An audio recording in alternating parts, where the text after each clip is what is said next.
Hey everyone, welcome to Enabling Influencers in Sharing. I hope you're having an awesome connect so far, and thanks for tuning in. So in this talk, we are going to dive into how sharing with others is a really important part of the VR experience, how to make your game watchable and accessible for folks who might not be wearing a headset, and finally, a peek at some new features that we're going to be releasing soon to help even more folks discover your app.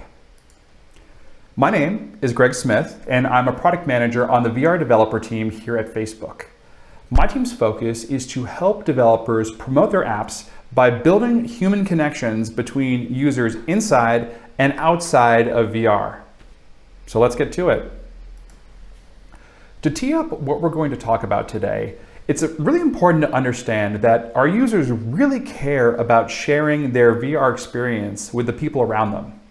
And kind of think about it, VR is a magical experience, especially when you put on a headset and experience it for yourself.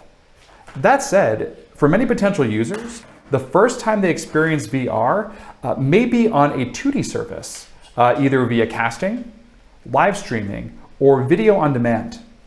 So the question then is, how can we make these first impressions of VR and potentially your app as great as possible? One of the ways that our users share is via casting, either to the Oculus app or from iOS and Android or to Chromecast devices. And since the beginning of 2020, over 30% of monthly active users on average cast every month. And this grows to over half of users during the holidays. And here is an example of casting in action in the Oculus app on iOS and Android. And if you have seen this before, you may notice something might seem a little bit different. More on that a little bit later. Now, casting is a great way to get a wide range of users showing off your experience to their friends and family. But how can you set up your experience so that influencers can showcase it to their large audiences?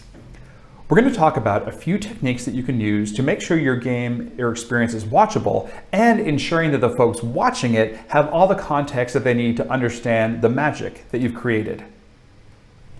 When you're setting up your game for influencers, the first step is to get your app ready for mixed reality capture, or MRC, which enables folks to create videos of themselves appearing inside the VR world using only a typical streamer setup and a well-lit green screen. In April of 2020, we released a free tool for everyone that between studios and influencers can use to create MRC content. And this works with Quest, Quest 2, and PC VR, including Quest and Quest 2 Plus Link for supported games.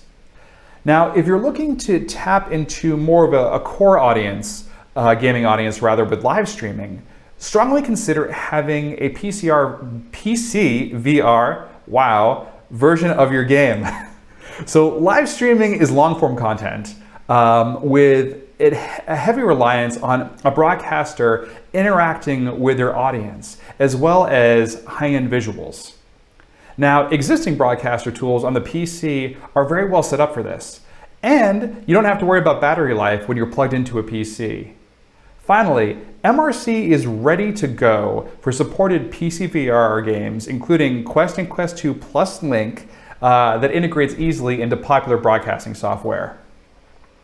Now, apart from including MRC into your app, it's important to think about how you can make it watchable. For someone not in a headset, what information do they need to understand your experience and want to participate in it themselves? What if they come in and you're already partway into the action? One of the big advantages of MRC is that it spins up a second camera in your experience. Which means you can control what is displayed on that camera without impacting what the player sees. So think about what context you might want to add or what you might want to take away. It's also important to think about the actual influencers who will be creating the content around your experience. Is your game or experience better solo or with others? Does it work great in a small space, or should you have them in a larger studio? How do players move around your world? In the case of MRC, it's important to think about when you have controller-based locomotion that you don't create this kind of ice skating effect with it appearing like a player is just kind of skating across your environment. You could probably give them rollerblades, but I would not recommend doing that. And it's just in general very useful to try creating this content yourself so that well, one, you'll understand how others are creating content around it, but also you may create some really cool stuff yourself. And when this all comes together with a great set of influencers, a thoughtful design, it can really help make your experience even more fun and approachable. So we're going to actually check out a clip from a studio session with the Warp Zone as they play a competitive game of real VR fishing to see how this all comes together. Brian, talk us through your fishing strategy, bud. Yeah, what's going through your head? Oh, so I'm jiggling the bait here, getting interested in it. Yeah. Every fisherman knows you gotta kind of like tease the fish. You gotta jiggle the bait. You gotta jiggle the bait. Yeah, you gotta jiggle the bait. He's got to think it's real. Come on. That thing? Zelda. Come on, buddy. I mean, they have that. Did you not ever play? No. Oh, you got it. Okay. All right. Easy does her. Easy does her. Easy does her. Oh, pull to the right. Pull to the right. Go. Here we go. You're bringing it in. Pull to the left. Pull to the left. Good, Brian. Nice. You said this was relaxing. Nice and easy. You just wanna settle him in. Bring him in. Catch it. Yeah. Wait, show behind you. Yeah, that's a fish right there. This is insane. Okay, awesome. That was really fun. So in this case, while the game didn't have a lot of physicality, the larger studio space opened up more opportunities for the Warp Zone folks to play off of each other and created some really fun emergent moments. So sometimes mixing and matching and kind of playing opposite to what you think might work can create some really cool opportunities. Okay, so we've talked about how you can use mixed reality capture to support influencers, but now let's talk about how you can actually integrate it into your experience. Last year, we introduced mixed reality capture for Oculus Quest and delivered APIs for Unity, Unreal 4, as well as our native SDK. Since then, many games have integrated MRC, including Beat Saber, Superhot, and more. These games have used MRC for everything from trailers, influencer videos, and even major live broadcasts. Now, in terms of the actual integration, you'll be spinning up a second camera in your app while MRC is active, and it's actually oriented to the same spot as the physical camera in the real world, which allows us to composite everything together and really create that magical effect. And if you're using Unity or Unreal 4, a lot of that heavy lifting will be done for you. Our team has also done a lot of work optimizing the MRC camera to really minimize any performance trade-offs that you might see. And this fall, we are going to be adding GPU boosting on Quest while MRC is active for Unity and Unreal 4 titles. And in 2021, we'll be supporting our native SDK as well. There was also, at the previous Connect, a pretty detailed talk about mixed reality capture, and I would highly encourage you to watch it. You can find that as well as information about our APIs on the Oculus developer site. Including mixed reality capture in your game is a great way to start supporting influencers. But now I'd actually like to pivot a little bit and discuss some new ways that we're enabling sharing on Oculus, enabling you to tap into an even wider pool of potential sharers and promoters of your content. So first, we've added record while casting to the Oculus app, enabling our users to create and share videos of your experience directly from your mobile device. Let's check it out. So with the push of a button, a user can easily record videos up to 30 minutes in length, which are then saved to their device, make it easy for them to edit and share it with the folks they care about. We're also working on boosting the resolution when casting to the Oculus app to ensure that these videos look even better. Apps that have enabled casting and recording as part of their app submission will get this automatically. And if you already have something in the store, you already have done this work. And this is an opportunity to take advantage of that huge group of users that are already casting, especially with the holidays coming up, to help them share what your app is like with the folks inside the room and outside the room.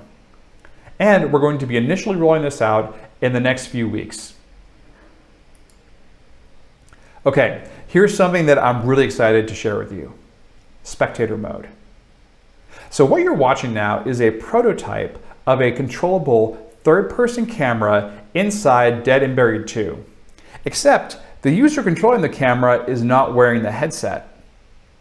So spectator mode enables users in the Oculus app on iOS and Android to control a third-person camera around a developer-defined anchor point in VR space, just using gestures on the mobile device, and really giving them a chance to participate in the action even if they're not wearing a headset.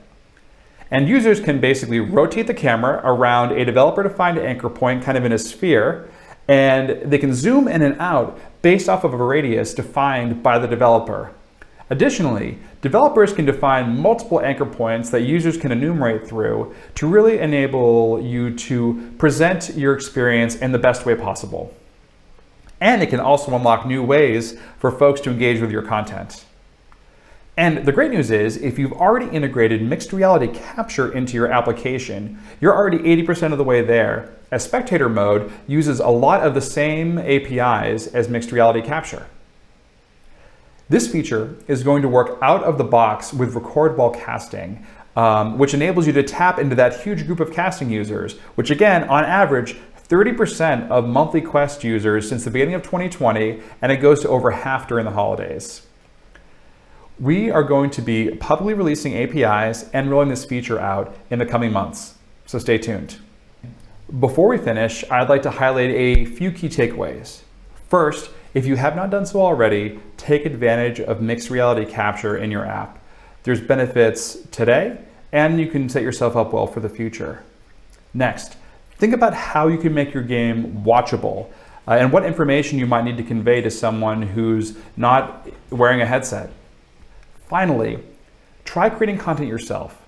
It helps you understand how influencers might be creating in your app, but also you might create something pretty awesome yourself. All right, that's it for me. Thank you so much for tuning in, and I hope you have a fantastic rest of your Connect. See you around.